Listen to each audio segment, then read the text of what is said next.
Bulb जलेगा, पंखे चलेंगे तो अल्लाह तेरी कब्र में गर्मियों में ठंडे का इंतजाम करेगा। लेकिन ऐसा गूंगा बहरा अपाहिज मुआशरा हमारा है, कुछ फिक्र नहीं है।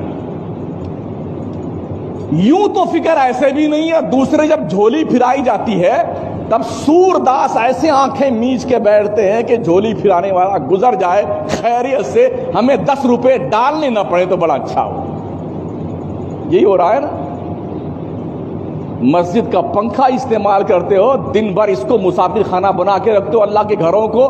कूलर तुम्हारे बाप का चलता है, बिजली का बिल कौन भरता है, ठंडा पानी तुम्हारे लिए है, वजू के लिए पानी तुम्हारे लिए है, और जनाबे वाला बाथरूम तुम्हारे लिए है, ये सारी दरिया इंतजाम तुम्हारे लिए है। तो 15-20 रुपए तुम्हारी जेब से निकलते तुम्हें मौत आती है क्या?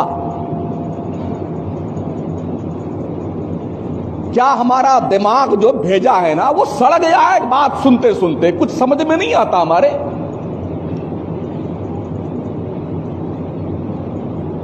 पूछो ना कमेटी वालों से कितना बिल भरना पड़ता महीने में। एक एक आदमी एक एक कूलर चला के सोता जैसे इसके बाप की प्रॉपर्टी है, मस्जिद नहीं है ये। अगर हमने आज के बाद देख रहे धक्के मार के निकालेंगे उसको समझ नहीं आता इस बात को। सुबह फजर से लेके बेटे दोपहर 2 बजे तक सोते हैं मस्जिद में।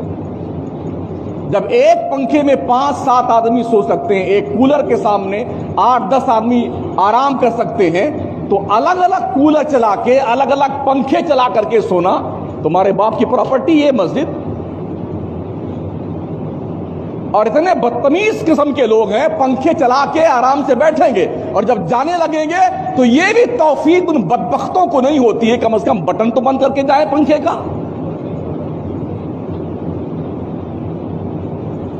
अरे मुसलमान हैं या ईंट पत्थर हैं आप?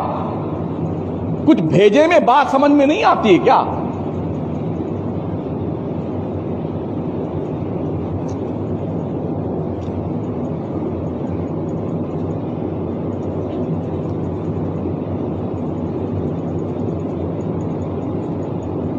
गैरों के यहां आपका तो ज्यादा साबका, कभी गुरुद्वारे में कभी मंदिर में, लोग वहां पर जो रफाही काम करते हैं ना, जो हमने पढ़ा है, जो हमने सुना है, लाखों लाखों रुपए डोनेशन देने के लिए लोग लाइन में खड़े रहते हैं। महीनों बाद नंबर आता है, महीनों बाद। इसे जानते हो नहीं आप लोग?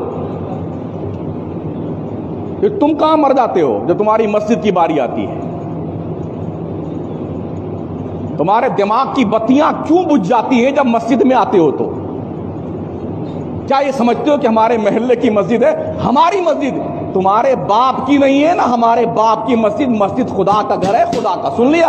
हाँ, ये अल्लाह का घर है, किसी के बाप की प्रॉपर्टी नहीं है मस्जिद।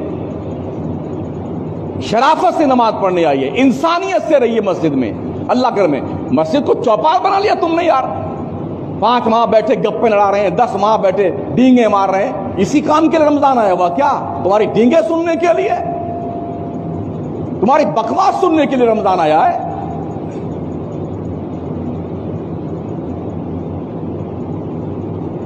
ये सारे काम मुसलमान करते थे, रिफाई काम।